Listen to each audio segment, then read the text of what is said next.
নিচে নামতে প্রমা এসে বলল মেঘা নাকি আমার সাথে দেখা করার জন্য রাজি হয়েছে। প্রমার থেকে মেঘার ফোন নাম্বার নিলাম।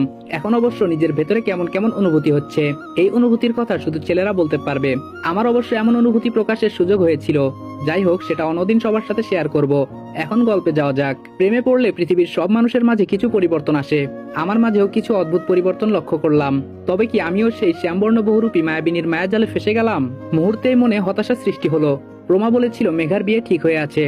কি অদ্ভুত, আমি সেটা জেনেও মেঘার প্রতি মায়ের অনুভূতি সৃষ্টি করছি। আর আমি একদিক দিয়ে একতরফা ভাবছি কেন? মেঘাও যে আমাকে নিয়ে ভাবে। মেঘার মনেও তো আমার প্রতি অনুভূতি সৃষ্টি হওয়া চাই।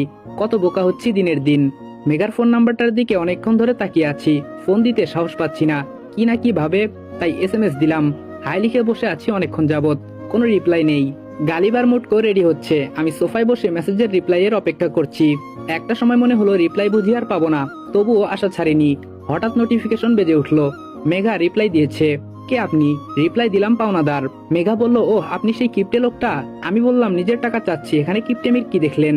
মেঘা বলল, বারে 500 টাকারই না একটা মামলা, এর জন্য আপনার ঘুম আসছে না? আমি বললাম 500 টাকা নয়, 5000 হয়েছে এখন। মেঘা বলল, কি?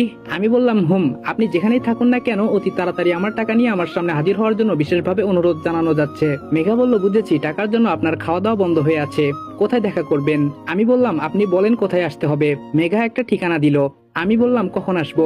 মেঘা বলল, আধা ঘন্টার ভিতরে। আমি বললাম, ওকে। মনে মনে লাড্ডু ফুটছে, মেয়েটাকে আবার দেখতে পাবো। হোক না সে পরের।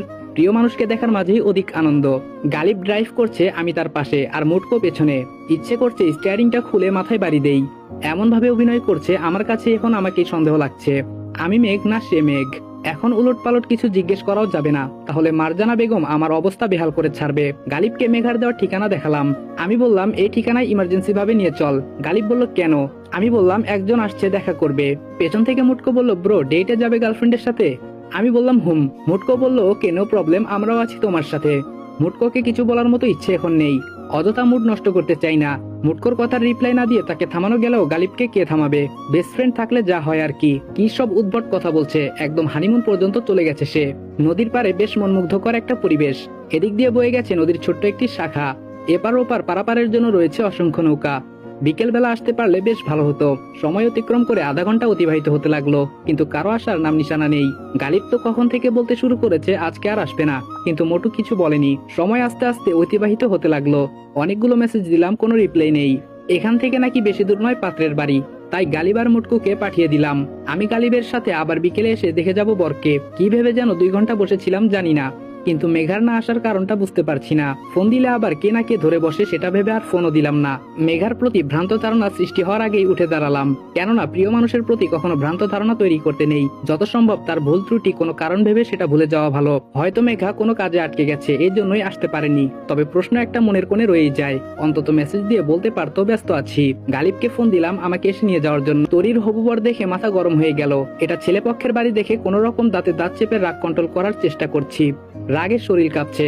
গালিব চুপ হয়ে আছে। ছেলেটা হলো অটিস্টিক, মানে তার এখনো মানসিক বিকাশ হয়নি। ছোট বাচ্চাদের মতো আচরণ করে।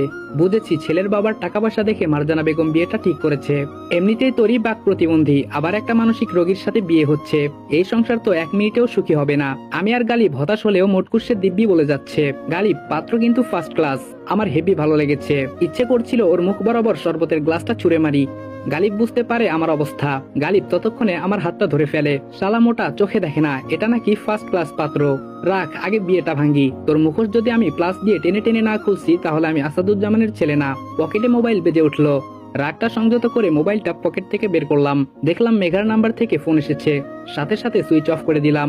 এই মেঘ এত ভেসে আসেনি যে একটা মেয়ে তাকে আঙ্গুলের ইশারায় নাচাবে আর সে নাচবে। এমনি মন মেজাজ ভালো না। ভর দুপুর বেলা শুয়ে আছি গালিবের রুমে। তরির চিন্তায় মাথা নষ্ট হবার জোগাড়। কিভাবে বিয়েটা আটকানো যায় সেটাই ভাবছি। এখন সব প্ল্যান বাদ দিয়ে হলেও তরির বিয়েটা আটকানোর চিন্তা করতে হবে। তরির প্রতি এমন ভিন্ন আচরণের জন্য বাড়ির প্রতিটা সদস্যকে কঠিন জবাব দিতে হবে। চিন্তা করতে করতে এক সময় চোখ দুটি লেগে আসলো। হারিয়ে গেলাম গভীর ঘুমে। শ্রাবণের মেঘাচ্ছন্ন বিকেল। মেঘা ছাদে বসে বৃষ্টির অপেক্ষা করছে। আমি গেটের দরজার পাশে দেয়ালটায় হেলান দিয়ে ওর রূপের মাধুর্যে হারিয়ে যাচ্ছি। হঠাৎ শুরু হলো মুষলধারে বৃষ্টি। মেঘার মুখে অট্টহাসি। চোখ বুজে দুহাত প্রসারিত করে বৃষ্টির পানির স্পর্শ অনুভব করছে। ওর লম্বা চুলগুলো ভিজে একদম একাকার। নিজেকে ধরে রাখতে পারিনি। হাঁটি হাঁটি পা পা করে গিয়ে মেঘাকে পিছন থেকে জড়িয়ে